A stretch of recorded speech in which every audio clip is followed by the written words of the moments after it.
በመጽሐፍ ቅዱስ ታሪክ ውስጥ ከተገለጹ የቤተሰብ ታሪኮች መካከል አንዱ የእነ አልዓዛርና እህቶቹ ማርታና ማርያም ታሪክ። በዚህ ቪዲዮ ከአንድ ቤት የተገኙ ሁለት የተለያዩ እህትማማቾች ታሪክን በሐሳብ ወደ ቢታንያ ሄደን እንቃኛለን። በዚህ ታሪክ ውስጥ ክርስቶስን ወደ ቤታችን እንግዳ አድርገን አምጥተን እንደ ማርያም እግሩ ስር ቁጭ ብሎ ቃሉን መማርን ወይስ እንደ ማርታ ለእንግዳው የሚበላን ማዘጋጀትን ይሻላል የሚለውንም ጥያቄ እንመልሳለን።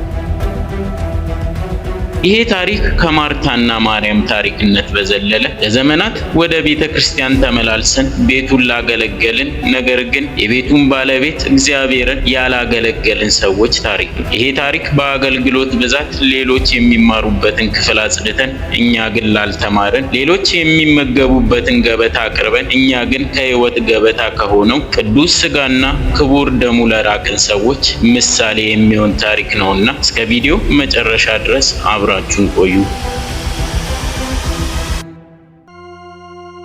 በመጽሐፍ ቅዱስ ውስጥ ብዙ ታሪኮች ተጽፈውና መማሪያ ሆነው ይገኛሉ። በመጽሐፍ ቅዱስ ውስጥ ከተገለጹ የቤተሰብ ታሪኮች መካከል አንዱ የአልዓዛርና እህቶቹ ማርታና ማርያም ታሪክ ነው። ማርታና ማርያም እህትማማቾች ናቸው። ታሪኩም በዮሐንስ ወንጌል ምዕራፍ 11 ቁጥር 5 ላይ እንደተገለጸው ኢየሱስም ማርታንና እህቷን አልዓዛርንም ይወድ ነበር ይላል። በዚህም ምክንያት ከዕለታት በአንድ ቀን በዚህ ቤተሰብ ቤት ውስጥ በቢታንያ በሚገኘው ቤታቸው እንግዳ ሆኖ ተገኝቷል። እጅግ ለሚወዱት ጌታ ፍቅራቸውን ለመግለጽ እህትማማቾቹ ይሻላል ብለው ያሰቡትን ሁለት የተለያየ አይነት አቀባበል አድርገውለትም ነበር። ማርታ ለምትወደው እንግዳዋ ምግብ ለማቅረብ ብዙ ተጨንቃ በጓዳ ስራ ላይ የተወጠረች ሲሆን ለታላቁ ጌታ ምን ላቅርብለት ብላ ተጠበበች።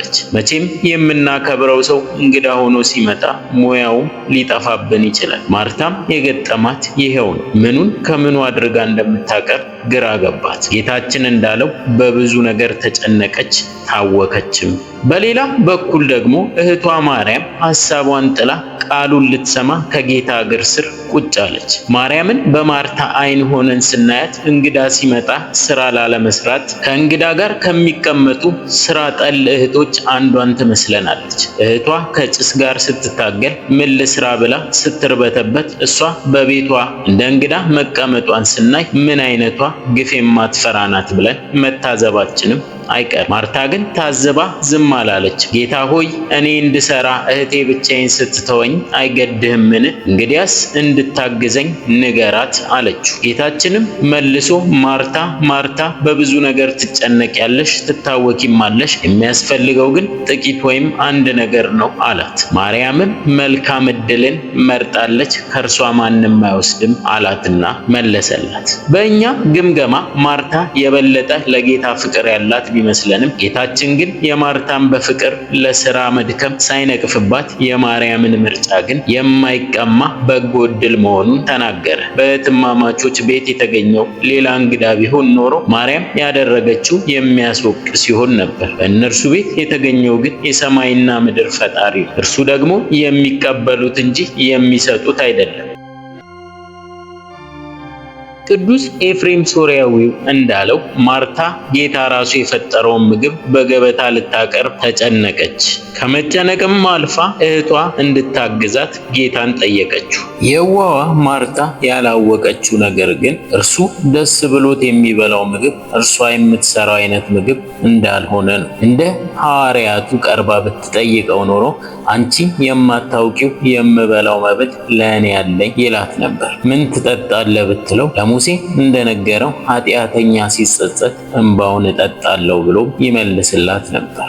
አልጠየቀችውም እንጂ መራራ ሐሞት እስኪጠጣ ድረስ በሰው ልጅ ፍቅር ስለተጠማው ጉሮሮ ይነግራትን ነበር። የእርሱ ምግብና መጠጥ የሰው ልጅ ልቡን ሰጥቶ ወደ እርሱ መመለሱ ነው። ማርያም ግን የማይቀሟትን በጎ ዕድል መረጠች። ከራሱ ከጌታችን እግር ስር ቁጭ ብሎ ከመማር በላይ ምን ዕድል አለ? ፈጣሪ ሲናገር መስማትስ እንዴት መታደል ነው! እርሱ የሚናገረው ቃል እኮ መለኮታዊ ቃል ነው። ከጌታ የሚወጣው ቃል የሚሰራና ሕያው የሆነ የራሱ የእግዚአብሔር ቃል ስለሆነ ነፍስንና መንፈስንም ጅማትንና ቅልጥምንም እስኪለይ ድረስ ይወጋል፣ የልብ ስሜትንና ሐሳብን ይመረምራል። እርሱ የሚናገረው ቃል ሙትን አፈፍ አድርጎ ያስነሳል፣ ለምጻሙንም ያነጻል።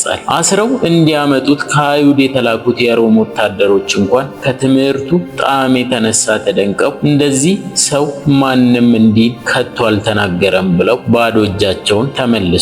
የኤማውስ መንገደኞችን በመንገድ ሲናገረን ልባችን ይቃጠል አልነበረምን ብለዋል። ይሄ የጌታችን ድንቅ ትምህርት ማርታ ማዕድ ቤት ሆና አመለጣት። ብዙ ነቢያት ሊሰሙት ወደው ያልሰሙትን ቃል የመስማት ዕድል ቤቷ ድረስ መጥቶላት፣ እርሷ ግን ስራ ላይ ነበረች። እንደ ሙሴ ወደ ተራራ ሳትወጣ በደመና ሳትከበብ ቤቷ ድረስ እግዚአብሔር መጥቶ ሊያናግራት ሲል እሷ ግን ምግብ እየሰራች ነበር። ማርታ ግን አገልግሎት ስለበዛባት ባከነችም ይላል። ይህ ቃል በእግዚአብሔር ቤት ለምናገለግል የማርታ ችግር ላለብን ሰዎች ምንኛ ከባድ ቃል ነው። ለመቅደሱ ቀርበን ከፈጣሪ ለራቅን፣ ጠዋት ማታ በስራ በእቅድ በስብሰባ ተወጥረን እንደ ማርታ ብዙ ድስት ለጣድን ለእኛ ምንኛ ከባድ ቃል ይሆን። አቡነ ሽኖዳ እስከዛሬ የእግዚአብሔርን ቤት አገለገልሁ፣ የቤቱን ጌታ የማገለግለው መቼውም ብለው ተናግረው ነበር። ቤቱን እያገለገልን የቤቱን ጌታ ማገልገል ያቃትን፣ በአገልግሎት ተወጥረን ከጸሎት ከንስሐ ከስጋ ወደሙና ቃሉን ለራስ ብሎ ከመስማት ለተለየን ሰዎች እጅግ ከባድ ቃል ነው። እያገለገሉ ከፈጣሪ መራቅ እጅግ ከባድ ነገር ነው። እንደ ማርታ ፈጣሪ ባለበት ቤት እየኖሩ ከፈጣሪ መለየትም እጅግ የከፋ ነው። ማርያም የምትማርበትን ክፍል አጽድተን በኋላም ገበታውን አቅራቢ ሆነን የምንወደውን ፈጣሪ ሳንሰማው መቅረት እንዴት ያሳዝናል። ለሰብአ ሰገል ወደ ቤተልሔም ሄደው እንዲሰግዱ የጠቆሟቸው አይሁድ ነበሩ። እነርሱ ግን ሄደው አልሰገዱለት። ቅዱስ አምብሮስ እንዳለው ኖህ መርከብ ሲሰራ የረዱት የቀን ሰራተኞች ነበሩ። እነርሱ ግን ከጥፋት ውሃ አልዳኑ።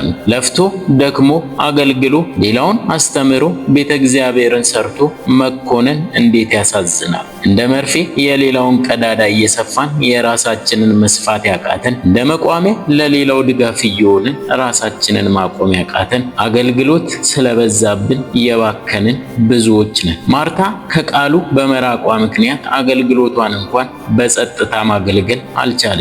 ብቻዋን መስራትም አስቆጫት። ጌታ ሆይ እኔ እንድሰራ እህቴ ብቻዬን ስትተወኝ አይገድህምን? እንግዲያስ እንድታገዘኝ ንገራት አለችው። ይሄ ንግግሯ ብዙ ጉድለት እንዳለበት ያሳያል።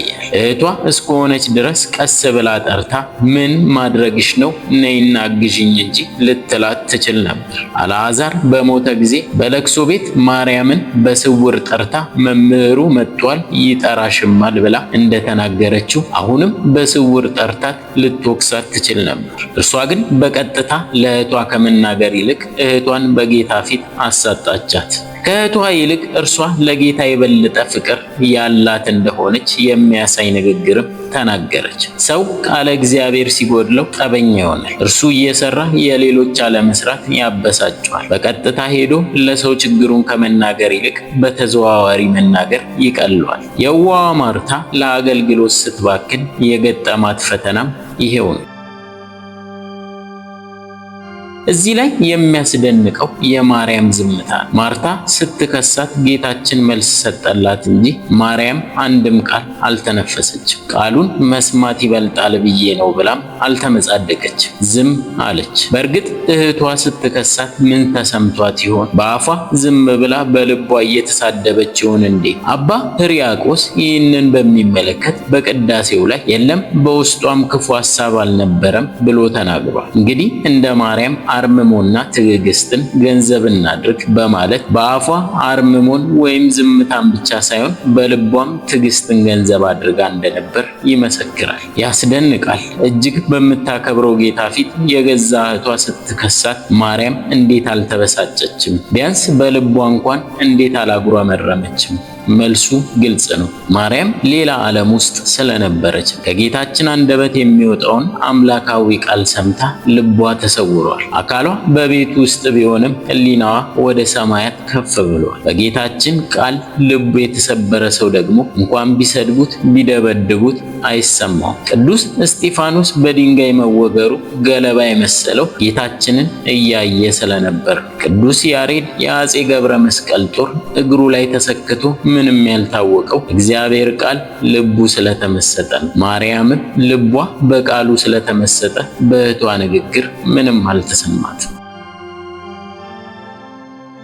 ይሄው የእህትማማቾች ታሪክ በዚህ ብቻ ያበቃል ነበር። ከብዙ ወራት በኋላ ጌታችን ዳግመኛ ወደ እነ ማርታ ሀገር ወደ ቢታንያ ተመልሶ መጣ። በዚህ ጊዜ ግን እንግዳ ሆኖ የሄደው ወደ እነ ማርታ ቤት ሳይሆን ወደ ለምጻሙ ስምዖን ቤት ነበር። የቢታንያው ስምዖን ለጌታችን የእራት ግብዣ አዘጋጅቶለት ነበር። በዚህ ዕለት ታዲያ የቢታንያ ነዋሪዎች እንደመሆናቸው ማርታ፣ ማርያምና ወንድማቸው አልዓዛር በስምዖን ቤት ተገኝተው ነበር። ማርያም ጌታችን ባስተማራት ትምህርት ልቧ ተሰብሮ የምትኖርበትን የኃጢአት ኑሮ ተጸይፋ ነበር። ስለዚህ ዋጋው እጅግ ውድ የሆነ የአልባስጥሮስ ሽቶ ገዝታ ወደ ስምዖን ቤት ገሰገሰች። ከጌታችን እግር ስር ተደፍታ በእንባዋ አጠበችው። በፍጹም ጸጸት ወደ ፈጣሪዋ ተመለሰች። የአስቆሮቱ ይሁዳ ይሄ ጥፋት ምንድነው ብሎ ለሽቶ ብክነት ተቆጨ። ለድሆች ቢሰጥ ይጠቅም ነበር የሚል የውሸት ምክንያትም አቀረበ። እንግዲህ ማርያም ፈተናዋ ብዙ ነው። ቃሉን ስትማር እህቷ ተቸቻት፣ ንስሐ ስትገባ ደግሞ ይሁዳ ተነሳባት። ማርታ ቃሉን ከመስማት ይልቅ ለምግብ ስራ ቅድሚያ እንስጥ ብላ እንደነበር ይሁዳ ለነዳያን አገልግሎት ቅድሚያ እንስጥ አለ። ይሁዳ ጌታችን ሲያስተምር እናትህና ወንድሞች መጥቷል እያለ ትምህርት እንዲቋረጥ የሚታገል ሰውም ነበር። ይሁዳ ሲናገር ማርያም እንደ ልማዷ ዝም አለች። ጌታችንም እንደ ልማዱ መልስ ሰጠላት። እርሷንም ኃጢአትሽ ተሰርዮልሻል ብሎ አሰናበታት። ማርያም በተማረችው ቃል የንስሐ ፍሬ አፈራች። የኃጥኡን መመለስ ለሚወደው ጌታ እንባዋን አቅርባ ከማርታ በላይ አስተናገደችው። መስተንግዷም ከማርታ ብቻ ሳይሆን ታላቅ ግብዣ ካደረገለት ከለምጻሙ ስምዖን የበለጠ ሆነ። ጌታችን ለለምጻሙ ስምዖን ከእርሱ መስተንግዶ የእርሷ መስተንግዶ ምን ያህል የበለጠ እንደሆነ አነጻጽሮ ነግሮታል። ከላይ ለመግለጽ እንደሞከርነው ማርያም እንዲህ ስትጸጸትና ኃጢአቷ ሲሰረይላት ማርታ በለምጻሙ ስምዖን ቤት በእንግድነት ተገኝታ ነበር። እንደው ምን እያደረገች ይሆን የሚል ጥያቄ በአእምሯችን ሊመጣ ይችላል። የእህቷን መመለስ በመገረም እያየች ይሆን ወይስ በቤቷ ያመለጣትን ትምህርት ከጌታችን እግር ስር ቁጭ ብላ እየሰማች ይሆን? ነገር ግን ሁለቱም አይደለም። ቅዱስ ዮሐንስ ወንጌላዊ መልሱን እንዲህ ሲል ጽፎልናል። በዚያም እራት አደረጉለት፣ ማርታም ታገለግል ነበር። ለማመን ያስቸግር ይሆናል። አሁን በሰው ቤትም እንኳን አላረፈች። በቤቷ እንዳደረገችው በስምዖን ቤትም በአገልግሎት ላይ ነበረች። እህቷ ስትማር ጓዳ የነበረችው የዋዋ ማርታ ምንም እንኳን ጌታችን አገልግሎቷን ሳይነቅፍ የሚበልጠው ከእግሩ ስር መገኘት እንደሆነ የነገራት ቢሆንም አሁንም መልካሙን እድል አልመረጠችም። እህቷ ስትማር ታገለግል እንደነበረች የእህቷ ኃጢአት ሲሰረይም እሷ አገልግሎት ላይ ነበረች። ማገልገል መልካም ነው። እኛ በአገልግሎት ስንባክን ግን ሌሎች ወደ እግዚአብሔር ሲቀርቡ ኖረዋል።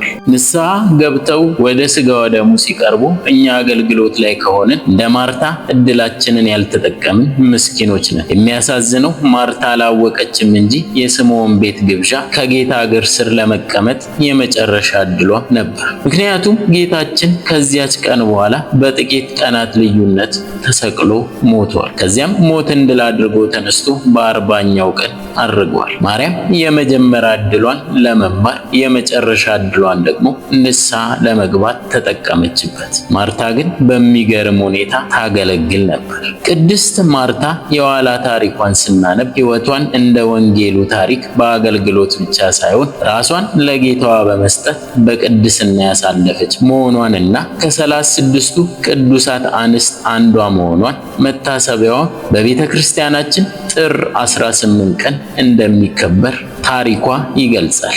ሕይወታችንን በአገልግሎት ብቻ ሳይሆን በንስሐና በቅዱስ ሥጋው ደሙ የታተመ ይሆን ዘንድ አምላካችን መድኃኔዓለም ይርዳን። የቅዱሳኑ በረከት በእኛ ላይ ያሳድርብን። አሜን።